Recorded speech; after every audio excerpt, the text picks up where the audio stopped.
Salve galera! O tema do vídeo de hoje é: quem começou a crítica ao neoliberalismo no Brasil?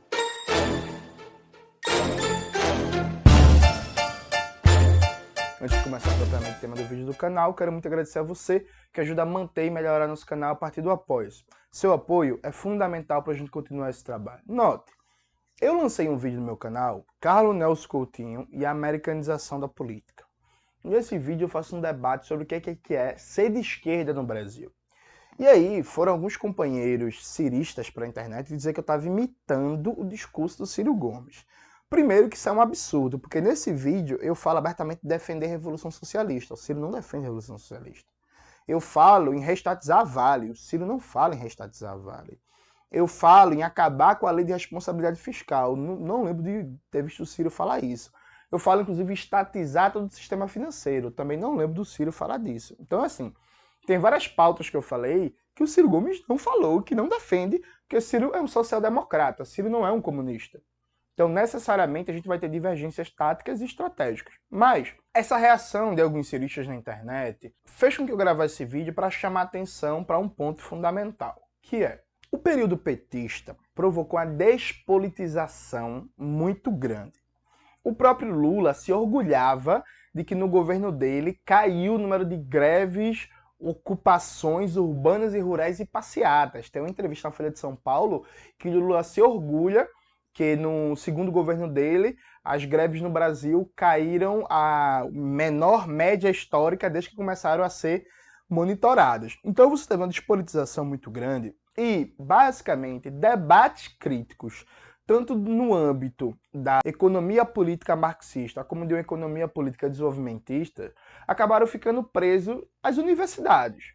Então é um fato que o Brasil nunca deixou de ter debates sobre estatização dos setores estratégicos da economia, sobre reforma agrária, sobre soberania nacional, sobre dependência, sobre imperialismo, mas o grosso desses debates não saía do espaço universitário ou de alguns espaços tradicionais da esquerda que não estavam crescendo a sua influência, a sua capacidade de organizar massas trabalhadoras, juventude, classe média e por aí vai.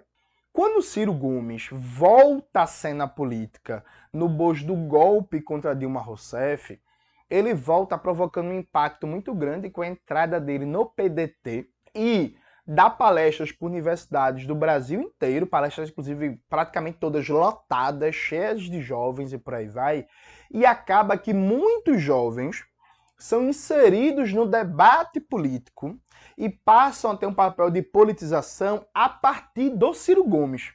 Então tem muita gente que foi descobrir o que é CEPAL, tem muita gente que foi descobrir o que é nacional-desenvolvimentismo, tem muita gente que foi descobrir o que é a crítica ao rentismo, tem muita gente que foi descobrir o que é a defesa de uma perspectiva de planejamento do desenvolvimento das forças produtivas a partir do Ciro Gomes.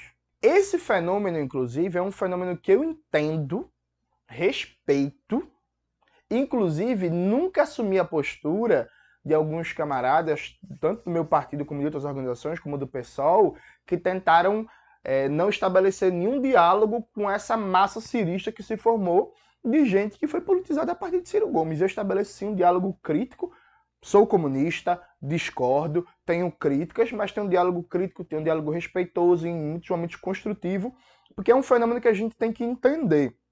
Veja, eu participei da ocupação das universidades públicas de 2016. Eu vi gente que ocupou a universidade pública comigo, que depois que saiu da universidade não quis se organizar politicamente, não foi pro PCB, não foi para o P/PCR, não foi pro PSOL, não foi pro PT, não foi pro PCdoB, e na campanha de 2018 estava fazendo militância na rua de graça para Ciro Gomes. Ninguém me contou, não. Eu lembro que eu encontrei um amigo meu, não sei se eu posso falar o nome dele, enfim, mas Fábio, da biologia. Fábio ocupou contra a PEC da morte, mas acabou depois não se organizando. Por isso que não tá Fábio na rua com a bandeira gigante de Ciro Gomes. Pô, e aí, Fábio, tudo bom? É uma galera assim, que eu lembrei dos tempos de UFPE e tal. E aí, porra, tá na rua, Fábio? Tu entrou no PDT? Não, pô, entrei no PDT não, mas tô aqui, Ciro Gomes, eu acho que esse é o projeto. O cara falou um debate muito bom na economia e por aí vai e tal. Então, veja, é compreensível o fenômeno de vários jovens terem se politizado a partir de Ciro Gomes e, para eles, Ciro Gomes ter sido o primeiro a falar de vários temas. Isso é, inclusive, mérito do próprio movimento que o Ciro Gomes criou em torno dele. E aí, a meu ver, hoje, tem muito mais um rescaldo de 2018, porque isso vem diminuindo, pelo próprio resultado do que foi a campanha em 2022, mas é mérito do Ciro Gomes e demérito da esquerda petista e da esquerda revolucionária marxista, que não conseguiu tocar esses jovens, essas pessoas, que o cirismo tocou, percebe? É isso. Só que aí, dentro desse debate que o Ciro promoveu nos últimos anos, tem aspectos positivos e tem aspectos negativos também. Um dos aspectos negativos é que o Ciro Gomes tem um delírio egóico que parece que ninguém nunca chegou para ele de frente, que o Ciro Gomes diz que ele foi o primeiro cara a lançar um livro em língua latina de crítica ao neoliberalismo.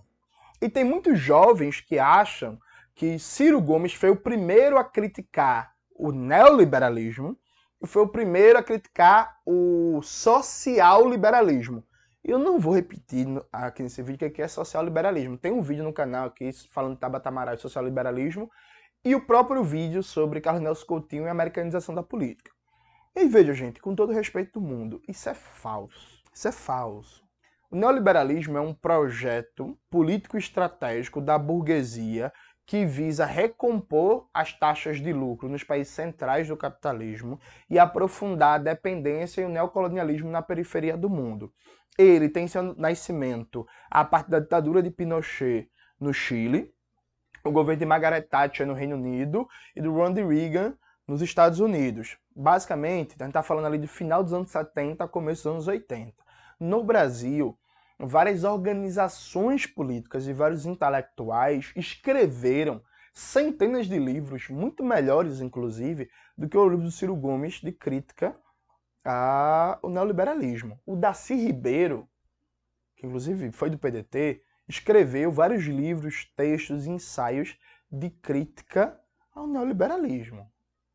Florestan Fernandes, do PT, deputado constituinte, escreveu vários livros, ensaios e por aí vai de crítica ao neoliberalismo.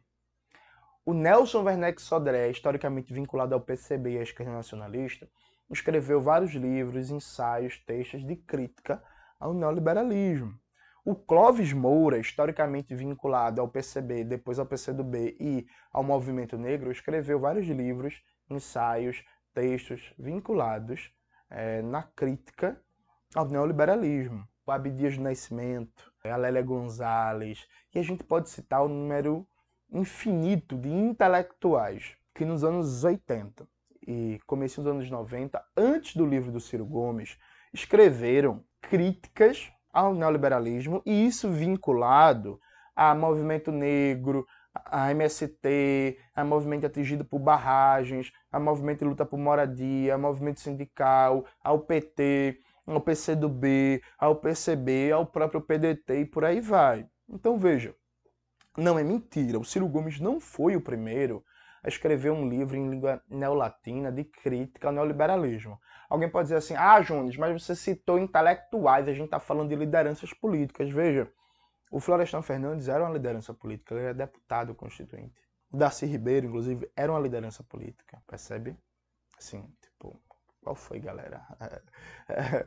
Entende? Então, assim, isso para citar só alguns exemplos, dá pra gente citar, sei lá, o José Paulo Neto, que na época estava vinculado ao movimento comunista, e por aí vai, sabe? Então, assim, o Ciro não foi o primeiro, assim como o Ciro também não foi o primeiro, gente, a escrever uma crítica ao social-liberalismo.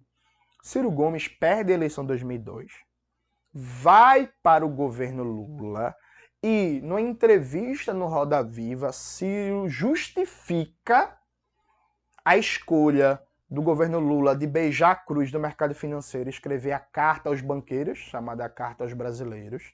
Tá aqui aparecendo um trechinho dessa fala. Justifica essa escolha, não volta para o governo Lula 2 como ministro, fica como deputado. Aí, a partir do governo Dilma 1, Ciro faz uma autocrítica de ter apoiado a escolha estratégica do presidente Lula de não confrontar o sistema, o modelo econômico, e de 2014 em diante é que ele começa a dizer assim, foi um erro do Lula não ter feito reforma nenhuma. foi um erro do Lula ter beijado a cruz. Aí, de 2014 em diante, ele faz um processo de ruptura com o PSB e entra no PDT. Mas veja, no momento que Ciro estava no governo Lula e estava defendendo a política do Lula do cartão aos banqueiros, gente, o PCB tinha rompido com o governo Lula por causa da ausência de políticas de transformação.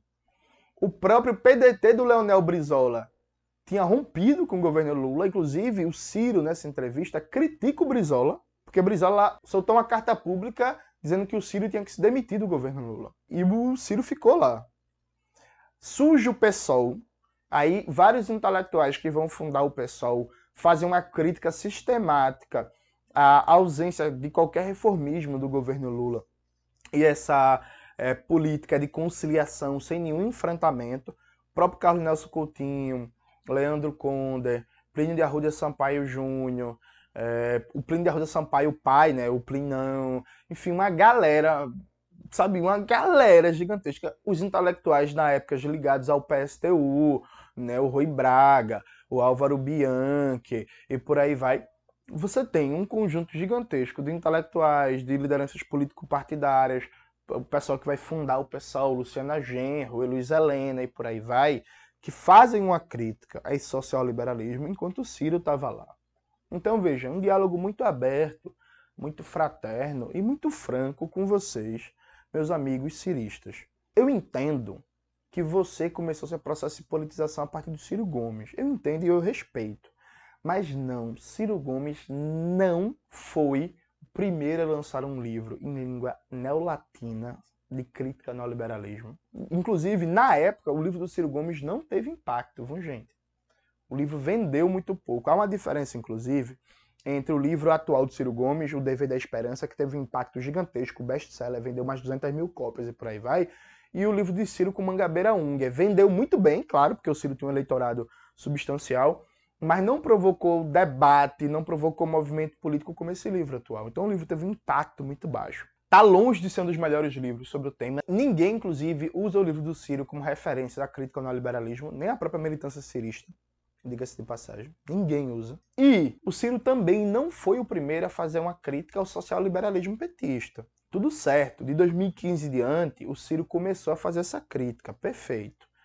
Eu, que venho de uma outra formação política, de uma cultura comunista, tudo que o Ciro Gomes passou a falar de 2015 em diante, eu tive contato, aprendizado, a partir de outros meios. Então, não tem para que eu imitar o Ciro Gomes, porque, por exemplo, todo debate de economia política que o Ciro Gomes faz a partir de um pensamento cepalino e desenvolvimentista, tentando trazer ele para o século XXI, dentro do Projeto Nacional de Desenvolvimento dele, eu conheço esse debate muito antes do Ciro Gomes. Não é novidade. Inclusive, eu discordo de vários aspectos desse debate. Então, o que é que eu quero chamar a atenção de vocês? É muito importante, é muito legal e é muito lícito que você se preocupe em debater um projeto para o Brasil. Que você se preocupe em debater o futuro do país. Que vocês se agoniem, como eu sou agoniado, com essa ausência de transformações. Parece que o Brasil anda e fica no mesmo lugar. É totalmente tranquilo entender que para muitos de vocês aconteceu uma politização política a partir da ação política do Ciro Gomes. Porque ele é um cara que, inclusive, tem mais de 50 milhões de visualizações no YouTube. Eu acho que, inclusive, ele é o político brasileiro do campo progressista com mais visualizações no YouTube. Se não me falha a memória, eu acho que ele só perde para Bolsonaro enquanto figura política nacional. Então é totalmente compreensível, mas eu chamo você a conhecer outras literaturas e a saber com muita tranquilidade que Ciro não foi o primeiro. A conhecer a reflexão de várias lideranças políticas, de vários intelectuais que escreveram antes, escreveram mais, escreveram melhor que o Ciro, continuam escrevendo, para você ver que o enfrentamento e oposição ao neoliberalismo e ao social-liberalismo não começou e não termina com Ciro Gomes. Aqui embaixo vou deixar uma listinha de livros, de indicações, tudo material de qualidade, material didático. Inclusive vou colocar autores trabalhistas também, vou colocar a indicação do Darcy Ribeiro e por aí vai, para vocês lerem e a gente aprofundar esse debate. E é um debate respeitoso, um debate muito tranquilo, só para enriquecer a sua capacidade de fazer uma oposição teórica e política ao social-liberalismo e ao neoliberalismo que está colocado na conjuntura brasileira. É isso, galera. Espero que vocês tenham gostado do vídeo de hoje. Não se esqueça de se inscrever no canal, ativar o sininho, curtir esse vídeo, compartilhar e tudo isso que vocês já sabem. Um beijo e até a próxima.